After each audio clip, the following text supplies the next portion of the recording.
Corona ಕಾರಣದಿಂದ ಕಳೆದ ವರ್ಷ ರದ್ದಾಗಿದ್ದ ಸೇನಾ ನೇಮಕಾತಿ ರ್ಯಾಲಿ ಇಂದಿನಿಂದ ಉಡುಪಿಯ ಅಜ್ಜರಕಾಡುವಿನಲ್ಲಿ ಆರಂಭವಾಗಿದ್ದು ಸಾವಿರಾರು ಅಭ್ಯರ್ಥಿಗಳು ಈ ರ್ಯಾಲಿಯಲ್ಲಿ ಭಾಗಿಯಾಗುತ್ತಿದ್ದಾರೆ.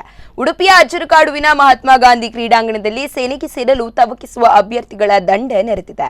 10 ದಿನಗಳ ಕಾಲ ಭೂಸೇನೆಯು ಅಜ್ಜರಕಾಡುವಿನಲ್ಲಿ ಬೀಡು ಬಿಟ್ಟಿದ್ದು ಸೇನಾ ರ್ಯಾಲಿಯನ್ನ ನಡೆಸುತ್ತಿದೆ. ಮೊದಲ ದಿನ ಉಡುಪಿ, ದಕ್ಷಿಣ ಕನ್ನಡ, ಶಿವಮೊಗ್ಗ ಹಾಗೂ ಚಿಕ್ಕಮಗಳೂರು ಜಿಲ್ಲೆಯ ಅಭ್ಯರ್ಥಿಗಳು ಈ ಸೇನಾ ನೇಮಕಾತಿ ರ್ಯಾಲಿಯಲ್ಲಿ ಪಾಲ್ಗೊಂಡರು. ಸೇನಾಧಿಕಾರಿಗಳು ಅಭ್ಯರ್ಥಿಗಳ ದೈಹಿಕ ಕ್ಷಮತೆಯನ್ನ ಪರೀಕ್ಷೆಗೆ ಒಳಪಡಿಸಿದ್ದು ಓಟ, ಉದ್ದ, ಜಿಗಿತ ಸೇರಿದಂತೆ ಕಠಿಣ ಟಾಸ್ಕ್ಗಳನ್ನು ಪಾಸ್ ಮಾಡಬೇಕಾಗಿದೆ. ಇದರ ಜೊತೆಗೆ ಎತ್ತರ, ಎದೆ ಸುತ್ತಳತೆಯ ಪರೀಕ್ಷೆಯೂ ನಡೆಯುತ್ತಿದೆ. ಇದರಲ್ಲಿ ಪಾಸಾದ ಅಭ್ಯರ್ಥಿಗಳು ಲಿಖಿತ ಪರೀಕ್ಷೆಯ ಮೂಲಕ ಸೇನೆಗೆ ನೇಮಕಾತಿಯಾಗಲಿದ್ದಾರೆ.